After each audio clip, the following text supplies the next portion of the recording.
Hello everyone, and welcome to another Film Music Media interview. I'm speaking with Emmy-nominated music supervisor Jasper Leak. Jasper worked on the documentary Keep On Keepin' On, where he built a relationship with director Alan Hicks, Rashida Jones, and Quincy Jones himself, and is now an Emmy-nominated, not yet, we're not to get ahead of ourselves, Emmy-nominated for his music supervision on the Netflix documentary Quincy, which has, of course, garnered amazing reviews. Jasper, thanks so much for taking the time to chat today. Thank you so much for having me. So to start, I'd love to learn more about where your passion for music and storytelling started, and at what point did that kind of materialize into a career? Sure. Well, the short answer is from a very young age. I was born into an artistic family. My dad was a cartoonist and an illustrator and a painter in Australia, and his two siblings were both have worked in music their whole lives, and their mother, my grandmother, was a piano teacher. So I was sort of born into a very creative environment where music and art was really sort of encouraged and nurtured. I sort of developed I started playing piano really young, probably when I was about 6 or so. But I'd say I really developed a passion for music when I was about 10, when I discovered jazz music for the first time. And it was just sort of one of those moments where just something happened. I don't quite know how to describe it, but I just remember I actually remember it very clearly. I remember my mother was vacuuming our apartment, and I was just sort of sitting around the living room and just leafing through some of my dad's LPs. And, at that age, you sort of gravitate to ones that you think look cool. Right. And I thought Kind of Blue by Miles Davis looked pretty cool. And I remember putting that on and just sort of being completely, I guess blown away would be the best way to say it, but just sort of completely blown away by that record. And that really started a fascination with jazz specifically, but music in general. And I ended up going to a music high school in Sydney called the Conservatorium of Music, and was quite serious about it from a young age, practiced a lot, and pursued a career in performance first and foremost, and which led to a lot of touring. But since moving to LA, the focus for me had sort of shifted away from touring, moved more into songwriting and production, and then through a very set of circumstances led to my involvement in some film projects, and Quincy being the most recent one. Yeah, absolutely. So, I mean, you definitely met director Allen Hicks, I guess, when you're working on Keep On Keepin' On. Is that correct? We actually met a long time before that. Okay. I grew up in Sydney, and Al grew up in Wollongong, which is a coastal town, an hour and a half south of Sydney. And I was actually playing at a music camp that Al was attending back when we were both in high school. So our relationship goes back to when we were both, I don't think we would have been more than we probably were about 16 or 17. Wow. And and Al himself is a really talented drummer. And he lived in New Jersey for a long time and studied at William Patterson University when I was living in New York and studying in the New School University. We used to play together. We've been close friends for a long time. And then as his career evolved, I was somebody who he continued to involve in his projects. So with Keep On Keepin' On, I wrote the temp score for that. And then when he had the idea to essentially have no original score in Quincy and score the documentary only using music from Quincy's pre-existing catalog, then that turned into a job for me as music supervisor. Absolutely. So once you started working on Quincy, what were, I guess, those initial discussions? I mean, Alan co-directed with Rashida Jones, of course, Quincy's daughter, and of course a very famous actress, but they co-directed the documentary together. So what kind of role were you meant to play in helping shape the documentary, and what were those kind of first conversations about? It all started with an idea that Alan and Rashida had come up with, which was the idea, like I said, to not have any original score and to only draw on music from Quincy's pre-existing catalog to score the documentary. I thought that was a really great idea from the beginning, just because obviously music is such a massive part of who Quincy is. I thought, what better way to sort of complete the picture of who Quincy is as a person as a subject, to audiences who are going to be watching the documentary. So yeah, that was basically how it started. Just sort of, I really supported that idea. I thought it was a great idea right from the beginning. And then Al said, okay, great. Well then, come on board, and we need you to listen to Quincy's entire discography, and then sort of be on hand to advise for when Al and Rashida moved into the editing process.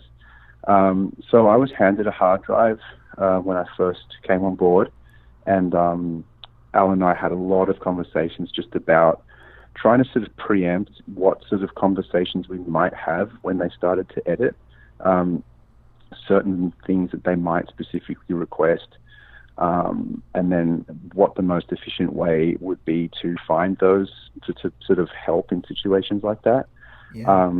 So yeah, we spent a lot of time just sort of establishing the language, I guess, that we would end up using throughout the editing process, and then I just jumped headfirst into the catalog and started back in the 50s and just listened chronologically through everything that Quincy has ever done, which is close to 3,000 songs. Wow. Yeah. But for me, that was the only way to do it. There's just no way I would have taken any shortcuts with a job like this. It obviously comes with a huge amount of responsibility, and just Quincy as a figure is somebody that I'm sure with a lot of your listeners are just completely in awe of. And for me to take on that job, I thought, well, the only way I'm going to get comfortable with this is if I sort of can legitimately say that I am across his entire catalog. And so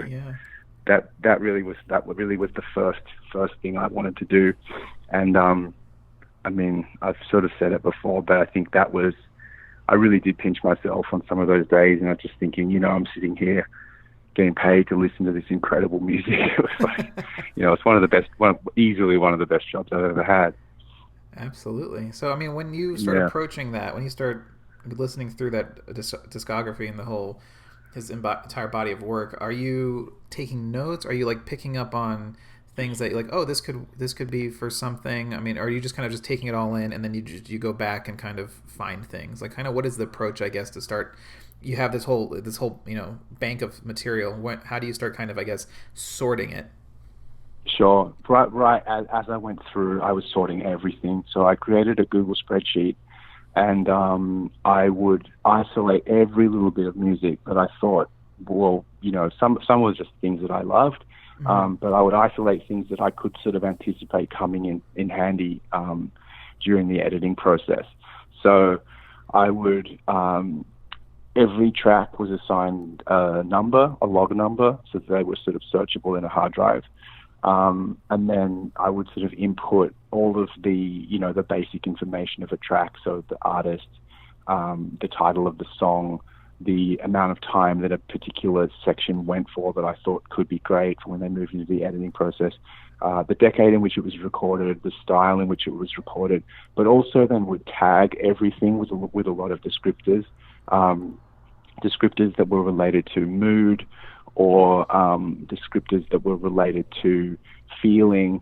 And so basically, by the time I worked through the whole catalog, I sort of took it into the office and sat down with Al, and, he just tested a few things and said, okay, let's say we're cutting a scene. It's set in the 50s, it's black and white.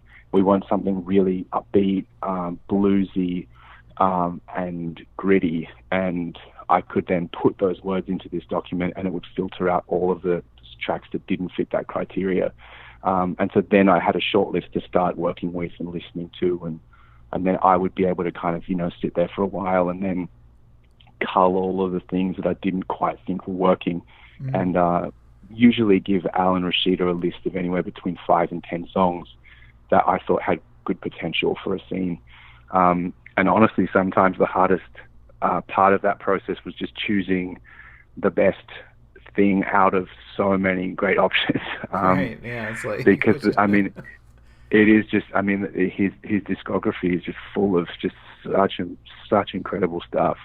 That sometimes it was like, well, you know, we've got this incredible option, we've got that incredible option, you know, and yeah, so that was a really fun part of the process. Now, you know, the title of music supervisor. I mean, a lot of my guests have been composers, but and listeners might be, you know, accustomed to listening to composers. But to hear from a music supervisor and kind of taking your point of view, I think the job of a music supervisor is getting more in the spotlight. We have the guild now, and seeing the importance of it. And even though you weren't working with a composer on this film, I guess how would you describe the what is like if you had to put a job description, you know, on on the internet, what would a music supervisor's job description be? It's a really good question, and I'm not quite sure that I'm sort of super qualified to answer, just because this was actually the first time that I did it, and I feel Right, like yeah. my particular experience as a music supervisor was a unique one. But from what I understand after speaking with other music supervisors, sometimes certain music supervisors take on a more sort of logistical role, you know, handling sort of different situations where music is being re-recorded, and I mean there was a small component of that involved with Quincy, but yeah, I think it changes project to project. I, in a lot of ways, tried to think like a composer working on this documentary, because you know, one concern that I had was that I just didn't want to feel like, because we were drawing on so much music, you know, that was written in so many different styles and written across such a big amount of time. I was a little nervous that we wouldn't be able to have the continuity that you might get with a documentary using more original score. So I really did try to pay attention to themes and tried to repeat certain themes, or at least repeat certain sort of musical moments throughout the documentary, across different styles. So I was sort of paying attention to things like instrumentation and tone color and motif and things like that through the process. And I feel like that is sort of ultimately what made it successful, was just that extra bit of consideration and that extra little bit of work. Yeah, I mean, a lot of people, I don't know, I haven't really spoken to other people's point of views, but I don't want people to get the idea that it's like, you know, so it doesn't feel like somebody's just taking like a Spotify playlist and just like, you know, putting on there. There's so much work that goes into it, and you're literally almost you have to shape a narrative out of this, especially Absolutely. in this instance. Yeah, this is a unique instance because you don't have original score to work with, so you are shaping the narrative with these songs. Yeah, I'd say so. I mean, I think that, yeah, it's certainly not a Spotify playlist situation. It's just, I mean, the level of research was pretty in depth. And then, you know, you have to get quite creative sometimes. There was a small amount of audio editing involved for me as well. There were instances where, you know, we had a cue that we loved, and the section of the cue that we loved might have, you know, run for 1:20, but the scene was 1:35. So we'd have to there were a couple of instances where we would create small loop points, or, you know, do whatever audio editing was necessary to sort of, you know, nip and tuck an existing track to work perfectly with the scene. So yeah, there was also a huge amount of clearance, sort of paperwork involved, and Oh, I can I had imagine. some Yeah. help. I had some help with that part of the process with an amazing woman called Nancy Stern, who helped us clear 70 cues for the documentary. Wow. She was just you know, I honestly don't think I could have done it without her. So yeah, I mean that I'm not sure if that gives you a better idea of you Oh, know, you know, what the absolutely. title involved. But yeah, it was a lot of work. I mean, all in all, I think I was working on it for about 18 months. Wow, that's a lot. Yeah. Yeah. So Yeah. did you get to meet Quincy, and did you get his feedback at all? I did. I had met Quincy a couple of times before I came on board, but Mm, throughout the documentary, Quincy wasn't a part of the process whatsoever. right. So Quincy saw it for the first time when it was done, and I wasn't there. I don't think I could have handled it. I think I would have been too nervous. Yeah, that'd be pretty But Al, daunting. Yeah, oh, I can't even imagine. But Al and Rashida were there, and Al was just saying, 10, 15 minutes in, he already laughed, he cried, and he absolutely loves it. So I mean, getting his endorsement means everything, of course. Yeah.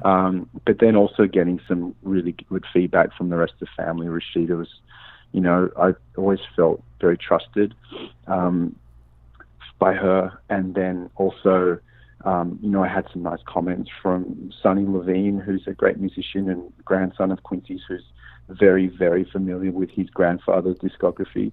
So kind of getting the thumbs up from him meant a lot as well. In some ways, it really meant the most. Like this nomination is super, super exciting, and I feel very honored. But just getting that approval from the family and from Quincy was, I don't know if it can get much better than that. Yeah, I mean, congratulations to have your first music supervising job and be nominated for it. It's a well-deserved nomination. I mean, the doc is beautifully put together and it flows amazingly. And I mean, the reviews speak for themselves and people's reactions. I think it's fantastic. Oh, thanks so much. Thank you so much. I really appreciate it. So, kind of looking forward, I know this was kind of your first music supervision project. Do you want to continue doing more of this type of stuff, or do you want to explore composing? What's kind of like the game plan for moving forward? It's both. I mean, I've from as young as I can remember. I think, inadvertently, I've always been involved in music supervision. Just by I used to save up my pocket money and go and buy a CD every month with my pocket money, and like collecting music and absorbing music and being across a lot of different kinds of music.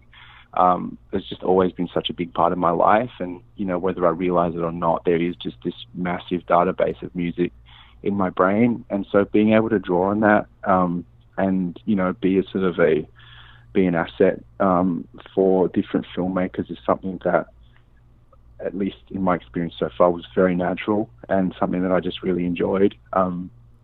So I'd love to continue doing more. And then I have also just started working on a film score in the capacity of composer, teaming up with Justin Coughlin on a separate documentary that Al's working on at the moment, which is really, really nice to sort of step into that space.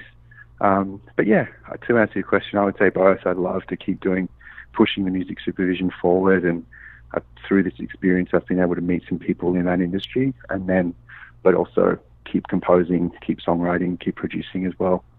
Well, that's amazing. And Jasper, thank you so much for speaking today and giving us a little look inside your process and your approach. And congratulations again on the nomination. Best of luck at the Emmys, and thanks so much for your time. Yeah, thank you. Thanks for having me.